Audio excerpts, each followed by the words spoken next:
Dedicando o meu coração é o título da pregação, que é a última desta pequena série de 4 mensagens, série que eu intitulei Vida Dedicada. Nós estamos baseando esta série de 4 pregações em Levítico capítulo 11, versículo 44, que diz: Levítico 11, 44: Eu sou o Senhor vosso Deus, portanto vós vos consagrareis e sereis santos, porque eu sou santo, e não vos contaminareis por nenhum enxame de criaturas que se arrastem sobre a terra. E a passagem continua. Então fala aqui de consagração, de dedicar todo o ser a Deus. Falei na primeira pregação de dedicar bens, dinheiro, coisas a Deus. Na segunda falei de dedicar tempo a Deus. E na terceira, serviço a Deus. E por último, vou falar sobre dedicar o coração. Uma pergunta: é possível alguém dedicar bens e dinheiro a Deus, dedicar tempo a Deus, dedicar serviço a Deus e não ser uma pessoa verdadeiramente dedicada a Deus? Resposta, por estranho que pareça, sim. Sim. Alguém pode dedicar muito tempo a Deus, servir intensamente a Deus e dar muito do que tem a Deus e não ser uma pessoa verdadeiramente dedicada a Deus. Exemplo: cristãos nominais, pessoas que se chamam de cristãs só no nome, pessoas religiosas, pessoas que dão a Deus um serviço puramente externo, às vezes com intenções nem válidas diante dele, e que estão longe de coração, longe de Deus. Pessoas assim não são verdadeiramente dedicadas a Deus, embora estejam dando muito da sua vida a Ele. E é possível alguém, ao contrário agora, não contribuir com dinheiro, nem com tempo, nem com serviço nenhum, e ser um crente dedicado? Sim. Mas como é que pode? Só um exemplo: alguém muito doente, um crente em cima de uma cama, meses e meses que acontece. Ele está ali, ainda mais considerando desse exemplo um crente pobre, ali em cima, não tem dinheiro para dar, não tem tempo, não pode, não tem serviço para dar, mas profundamente dedicado a Deus, em oração diante de Deus e com o coração dele, de Deus. Então alguém assim não está dedicando muita coisa. Você olha e diz: puxa vida, não foi uma vez à igreja durante o ano, não deu dízimo, que aliás está vivendo de caridade. A pessoa está ali em cima de uma cama e profundamente dedicada a Deus. Estou falando em casos extremos, obviamente. 99,999% das pessoas que têm o coração dedicado a Deus vão dedicar as outras coisas também. Estou querendo apenas mostrar a importância deste último fator, que é o coração. Então, por trás dessas 3 maneiras de mostrar dedicação a Deus, dinheiro e bens e tempo e serviço, existe um fator que define a real dedicação, que é o coração. Este fator mostra que vem de dentro a consagração a Deus, é uma atitude íntima. Tem uma exortação muito bonita aqui em Deuteronômio, capítulo 6, versículos de 5 a 7, uma passagem bem conhecida.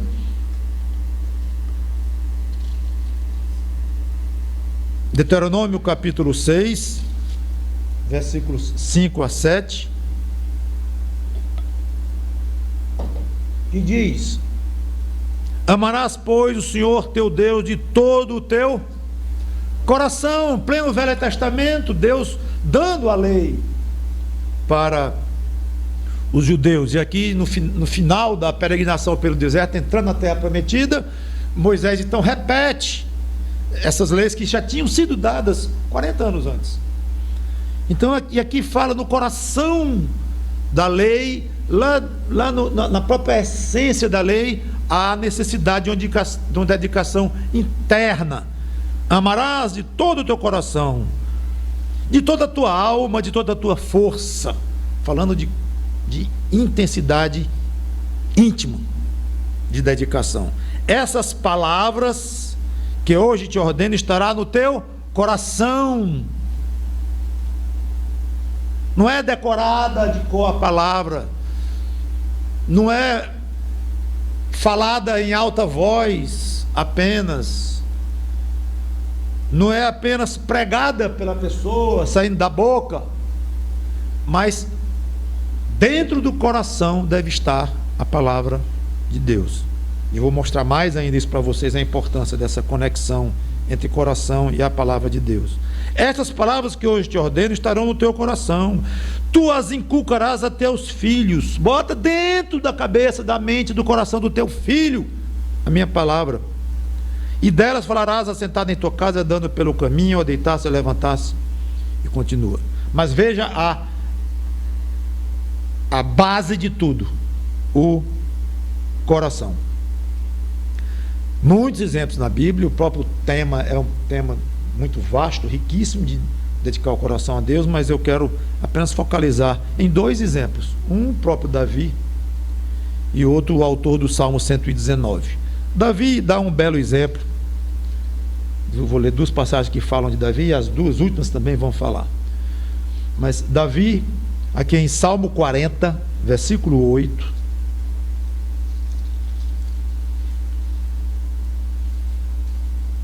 inclusive a passagem messiânica que é citada no livro de Hebreus, referindo-se a Cristo, como se Cristo estivesse falando aqui, mas uma vez que Davi está fazendo esse salmo, podemos dizer tranquilamente que Davi tinha esse sentimento também. Obviamente Cristo de uma maneira muito mais pura, muito mais profunda, muito mais complexa, mas podemos dizer que o coração de Davi sentia o que ele estava dizendo aqui. Então eu disse: eis aqui estou, versículo 7, Salmo 40, versículo 7, no rolo do livro está escrito a meu respeito: agrada-me fazer a tua vontade, ó Deus meu, dentro do meu coração está a tua lei. Mostrando uma intensa dedicação pessoal a Deus, ligada com a sua palavra. No Salmo 101, versículo 4, ele fala do mesmo assunto de um outro ângulo.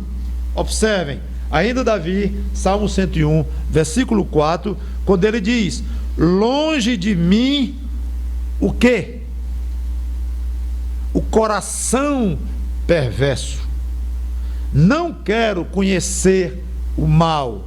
Então, além de valorizar, lá no 40, versículo 8, ele ter o coração totalmente dedicado a Deus, através da palavra de Deus, no versículo, agora no Salmo 101, versículo 4, ele diz o contrário: eu não quero nem saber de um coração ruim, sabendo a importância disso na sua vida de dedicação a Deus. Agora, daqui até o final, nós vamos concentrar num salmo, que é o Salmo 119. Não se sabe quem é o autor. Ele fala em coração 5 vezes, 15 vezes, aliás, referindo-se, obviamente, ao íntimo do ser humano. Em que tipo de atividade espiritual ele queria envolver, ou já estava envolvendo o seu coração?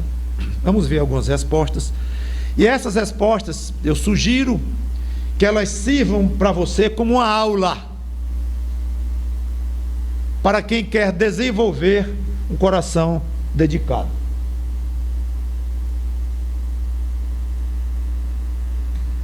O que esse salmista tinha para nos ensinar quanto a essa questão do coração? Antes de tudo, deixe-me dizer que o Salmo 119 é todo dedicado à palavra de Deus. Não é nem ao coração do homem, ou a uma vida dedicada a Deus. É a palavra de Deus. Mas quando ele fala na palavra de Deus, ele fala 15 vezes, distribuídas ao longo deste salmo no coração, coração. Então observem uma conexão fortíssima entre um coração dedicado e a relação desta pessoa que tem esse coração dedicado ou quer ter relação com a palavra de Deus. Esqueça uma dedicação profunda a Deus, a parte da palavra de Deus. Davi já estava dizendo isso, Salmo 40, versículo 8, como eu li.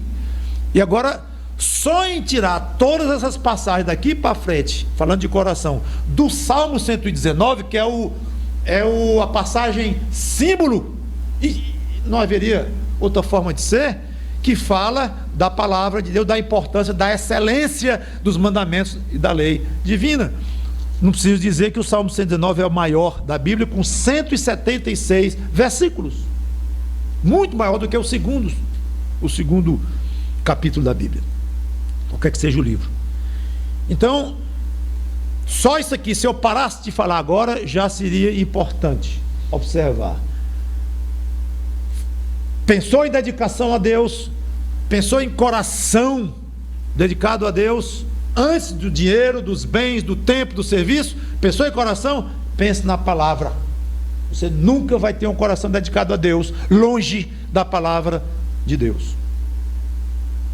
Versículo 2. Estamos em Salmo 119. Bem-aventurados que guardam as suas prescrições. Olha aí a palavra. Todo versículo fala na palavra de Deus, do Salmo 119. Com nomes diferentes, mas fala. Então, bem-aventurados que guardam as suas prescrições. De quem? Do Senhor. Lá do versículo 1 ele fala no Senhor, lei do Senhor. E o buscam de todo o coração. Versículo 10. De todo o coração te busquei.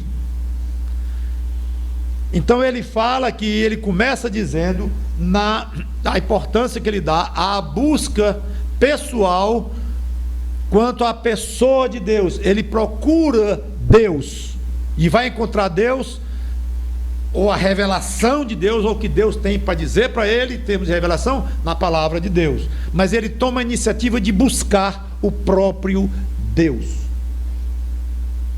E esse é um segredo da vida espiritual, de buscar a pessoa de Deus, a pessoa de Cristo, para comungar. Versículo 7. Render-te-ei graças com integridade de coração, quando tiver aprendido os teus retos juízos. Então ele mostra aqui a importância de uma gratidão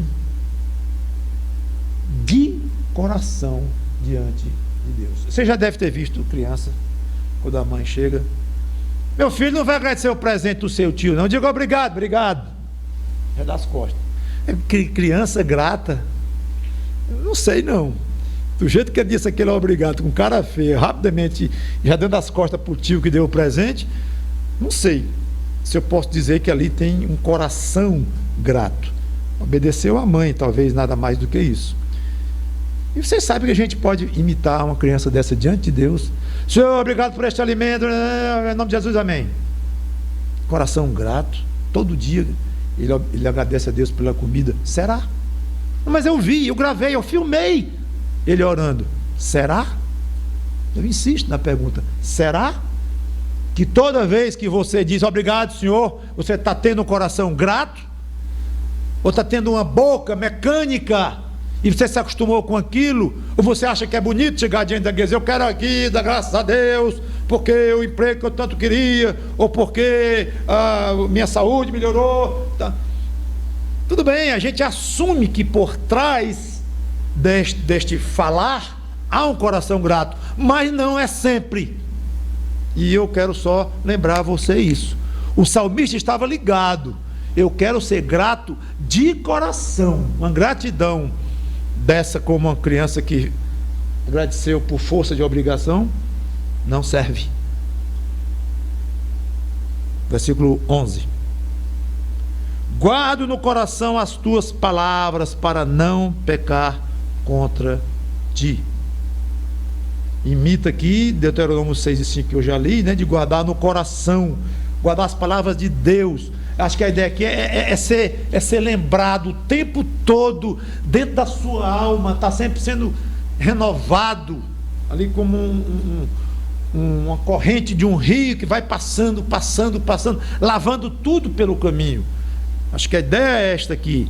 Eu guardo, eu seguro no coração, eu retenho as tuas palavras, para não pecar contra ti. Novamente a conexão. Olha, essa conexão tem o tempo todo. Você nem está lembrando? Palavra de Deus. Quer pecar menos? Retenha a palavra de Deus no seu coração. Versículo 32. Percorrerei o caminho dos teus mandamentos quando me alegrares o coração. Ele não esquece do aspecto importante da alegria de um coração dedicado. Ele quer se alegrar e reconhece, inclusive quando ele diz percorrerei o caminho dos teus mandamentos quando me alegrares, reconhece claramente que uma adoração, uma dedicação sem alegria é bastante incompleta, e que a alegria vem com a palavra de Deus e vem pelo próprio Deus. Aliás, a alegria é fruto do Espírito Santo de Deus, do próprio Deus. Sei não, de que você vira alguém muito decepcionado, para baixo, triste espiritualmente, e dizendo que é muito dedicado a Deus, mas não sei porque que Deus é assim comigo, e um tipo de colocação que dá a entender que aquela pessoa não tem alegria no coração de servir a Deus, de adorar a Deus. Então, eu não vou dizer que é um hipócrita, eu não vou dizer que tudo que está dizendo ali é fingido, não. Mas com certeza ali estará uma dedicação incompleta. Isso é o que eu quero dizer. Eu sei que há momentos de tristeza da nossa parte, depressão, angústia, desânimo, eu sei disso. Mas quando estamos com depressão, desânimo, tristeza e tudo, não estamos gozando de uma alegria saudável em Deus. Sim, estamos não. E há de se buscar sair daquela situação. Não quer dizer que é fácil, que é difícil, quem é que pode ajudar, quem é que não pode, qual é a causa profunda daquilo, é outro assunto. Mas que a adoração de coração, a dedicação íntima a Deus, ela é completa com alegria lá dentro da alma, não temos isso porque somos falhos, pecadores, e realmente tropeçamos em muitas coisas e somos susceptíveis a essas tristezas e tudo. Mas que a alegria é fruto do Espírito, e você deve ligar a sua dedicação de coração a Deus com alegria. Senhor, tem uma coisa errada, por que eu não estou alegre? Mesmo dentro da tristeza. Coerente? Para o mundo pode ser incoerente, para nós que somos crentes e sabemos diferenciar uma coisa da outra, não é incoerência. Não, uma tristeza circunstancial e uma alegria profunda, porque somos de Deus, e nada vai alterar o fato de pertencermos a Deus. Essa tristeza aqui vai passar, e se não passar nunca nessa vida, pelo menos passa quando morrermos, pronto, mas passa. Então não é incoerente nós cultivarmos uma alegria mais forte do que a mais forte das tristezas. Versículo 34. Dá-me entendimento e guardarei a tua lei, de todo o coração a cumprirei. Ele cumpre a lei. No versículo 11 eu falei de guardar, lembra? De reter a lei, como se se lembrando dela o tempo todo e tudo. Agora não, agora fala de obediência, de obedecer, de cumprir a lei. Lembra que ele falou de uma gratidão sincera? Pois existe também a possibilidade de uma obediência não sincera. Do jeito que pode ter uma gratidão não sincera, pode ter uma obediência não sincera. O legalista, o crente que quer fazer tudo direitinho, tudo certinho, de uma maneira externa, de uma maneira visível para outros verem, e ele próprio se satisfeito, até para alimentar o seu orgulho próprio, de dizer, não tem na igreja nenhum melhor do que eu, nisso. Legalismo. Então, uma obediência não é suficiente diante de Deus. Há de se ter uma obediência sincera, ou seja, de coração. Senhor, eu quero te obedecer com gosto.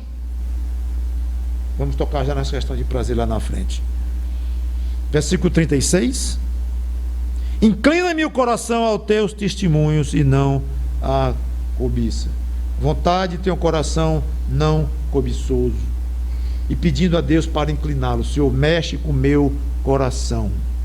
Mexe com o meu coração. Qual foi a última vez que você orou diante de Deus assim? Senhor, mexe com o meu coração. Mexe. Eu sei que eu preciso te obedecer, sei que eu preciso tomar certos passos na minha vida. Até escrevi no papel passos que eu preciso tomar, que eu sei que estão errados. Eu sei que eu tenho a minha parte para fazer diante de ti como obediência. Mas, Senhor, se tu não mexeres o meu coração, não vou sair do canto. Mexe, inclina o meu coração. Então, tem gente, irmãos, acho que até crentes, que seguram o coração diante de Deus. Não, isso aqui eu não quero que mexa. Eu não quero que mexa. Talvez você não tenha coragem de dizer assim, olhando para Deus: essa área do meu coração, Senhor, não está aberta a ti. Não toque, é fechada, é só minha.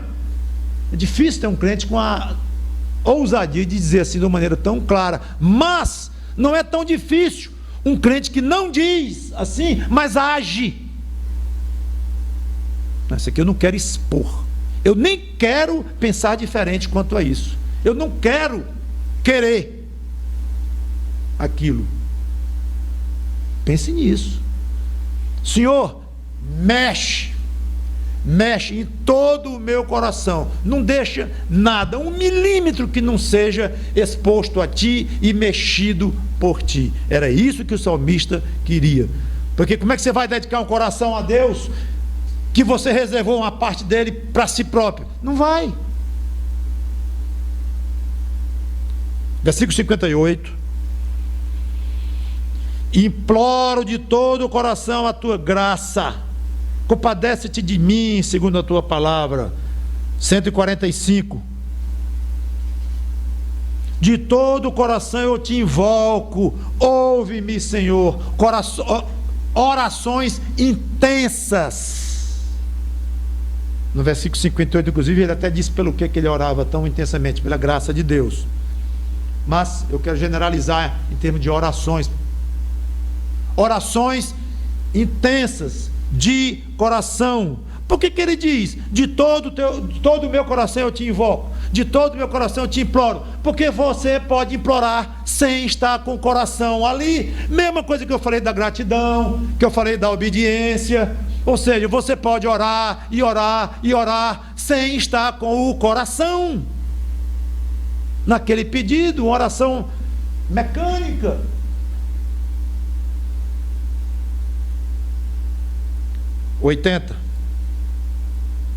Versículo 80. Seja o meu coração irrepreensível nos teus decretos, para que eu não seja envergonhado. Eu acho gostoso aqui um aspecto. Ele não pede por um comportamento irrepreensível. Notaram? Ele não pede por uma performance irrepreensível. Ele pede por um coração irrepreensível, por uma atitude dentro do coração dele. Então quer dizer que o comportamento não é importante, a performance dele no seu viver cristão não é importante? É importantíssimo. O comportamento, o testemunho, a performance, o desenvolver, o serviço, já falamos nisso, tudo isso é muito importante, mas ele foi lá na essência.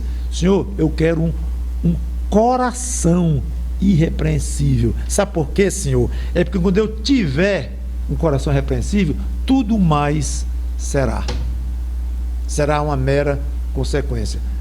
Belíssima essa parte do Salmo em que ele focaliza esse aspecto. Não é errado você pedir por um comportamento correto. Senhor, eu vou estar ali naquele momento difícil, vou ser entrevistado, ou eu vou ser apertado lá num grupo de amigos que são hostis à tua palavra e vão me questionar ali. Eita, Senhor, que eu me comporte de maneira correta, que eu tenha calma, que eu tenha humildade, isso. Tudo bem, você está pedindo um comportamento correto, mas na base, peça um coração correto, uma atitude correta. Penúltima, versículo 111. Os teus testemunhos recebi-os por legado perpétuo, porque me constituem o prazer do coração. Aqui dá vontade de ler uma vez, 2, 3, 4, 10. Dá vontade de ler todo dia quando acordar, porque é muito bonito isso aqui, irmãos. O prazer aqui dentro está na tua lei, na tua palavra. Observando de uma maneira inversa, se eu quero sentir prazer dentro de meu coração para dedicá-lo a Deus, você quer isso? Quero. Qual é o caminho? Palavra de Deus. Ter prazer, profundo prazer pelas coisas de Deus.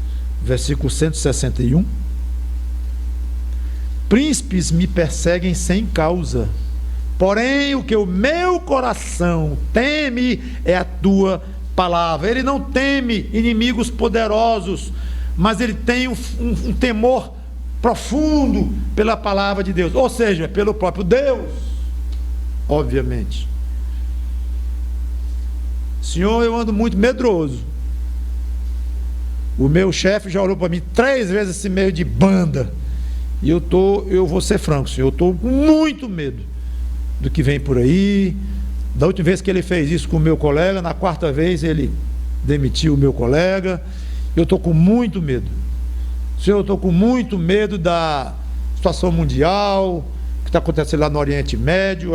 As revistas aí estão apontando para talvez uma época muito difícil, muito negra, de fundamentalismo religioso aí dominando países inteiros. Eu estou muito assustado. Senhor, eu estou assustado com a violência. Eu estou assustado com isso, com aquilo. Não quero temer essas coisas. Eu quero temer a Ti. Temor esse que vem pelo conhecimento da Tua palavra. É aí que eu quero, lá dentro do meu coração, temor. Esse é um temor digno. Quanto ao mais, tudo bem, tem os medos de fragilidades humanas, da nossa própria conservação, instinto, mas eu estou falando é lá dentro mesmo. Eu não queria ter temor de nada. Então me ajuda a ter temor a Ti somente. Um temor reverente, com amor, com respeito. Não é um medo, pavor de Ti. Não. Não é o filho que é para ter pavor do pai. Está tudo errado. Não. É para ter um temor reverente, respeitoso, com muito amor. Então, encerro perguntando: que nota de 0 a 10 você daria para a dedicação do seu coração a Deus? Pastor, essa pergunta é muito complicada. O senhor consegue dar uma nota para a sua dedicação de coração a Deus? Não. Eu acho que é impossível essa resposta. Eu perguntei de propósito, para chamar a atenção de um aspecto. Independente de onde você está, se a nota que você merece, talvez se a nota que Ele desse ao seu coração, você não sabe dar, eu não sei dar, nem ao meu coração, imagina ao seu, nem conheço seu coração, mas eu quero mostrar que não é muito importante esta nota que você daria. É que, independente do ponto onde você está, você pode melhorar. Primeiro 10 você não vai ter nunca. Aliás, paciência se você está pensando aqui. Eu não vou dizer que fica chato, mas a nota que eu daria era 10 do meu coração. Acho que a gente precisa conversar lá no gabinete. Talvez você não tenha entendido muito bem, muita coisa da nossa vida ainda aqui nessa carne. Mas, abaixo de 10, se for 9,9, continuo dizendo, você pode melhorar. Eu não tenho medo de dizer que você pode melhorar, porque 10 não vai ser mesmo. Então você pode melhorar. Davi de novo, eu disse que ia encerrar com 2 passagens de Davi. Salmo 51 e 10. Linda, linda esta petição. Cria em mim, ó Deus, um coração puro e renova dentro em mim um espírito inabalável. Senhor, eu não quero saber o ponto em que eu estou. Se eu estou numa fase fiel, uma fase não tão fiel, uma fase completamente infiel, ou se eu estou muito bem contigo, morto de alegre, ou morto de triste, eu não quero saber daqui para trás. Eu sei o seguinte, me dá um coração puro hoje, e renova dentro de mim um espírito firme diante de ti. Renova todo dia, melhora, aperfeiçoa. É isso que ele pede aqui.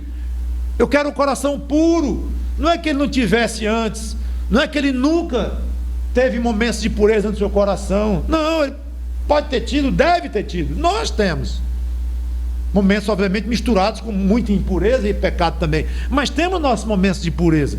Nós temos nossos momentos de resistir à tentação. Nós temos nossos momentos de grande intimidade com Deus. Sim, isso não importa. O que importa é que hoje eu quero isto, e amanhã eu vou querer de novo. Então me dá um coração puro todo dia. E renova, lava minha alma. E termino com um outro pedido lindo, forte, significativo, talvez um dos mais da Bíblia. Davi de novo, Salmo 86 e 11, e assim eu encerro. Olha que pedido. Salmo 86 e 11. Ensina-me, Senhor, o teu caminho, e andarei na tua verdade. Dispõe-me o coração para só temer o teu nome. Ele mostra uma intensa vontade de ser totalmente dedicado a Deus, reconhecendo, como aliás eu toquei nesse ponto há pouco tempo, que se Deus não mexer, não dispor o coração de Davi corretamente, ele não iria alcançar o seu objetivo. Então, vamos primeiro desejar intensamente dedicar todo o nosso coração a Deus. Segundo, reconhecer que não temos poder intrínseco em nós para atingir esse objetivo, mas Deus pode fazer isso em nós. Ele pode dispor, pode mexer o nosso coração lá dentro dele, realmente transformá-lo cada vez mais, torná-lo cada vez mais puro. Então desejemos isso e peçamos de coração a Deus isto, porque Ele atende na medida do que Ele quer. Que nós honremos mais, glorifiquemos mais a Deus com o nosso coração. E depois disto, que vem então a nossa dedicação de tempo, de bens, de dinheiro, de serviço e tudo mais. Vamos orar. Obrigado, Senhor Deus, pelo privilégio de poder estudar esses trechos da Tua Palavra. Obrigado por essas 4 pregações, curtas pregações, que focalizaram na importância e na delícia e na nobreza de uma vida dedicada a Ti, uma vida dedicada a Cristo. Obrigado porque somos crentes e nos ajuda, molda, mexe, transforma o nosso coração com o poder do Teu Espírito que habita em nós. Em nome de Cristo pedimos e agradecemos. Amém.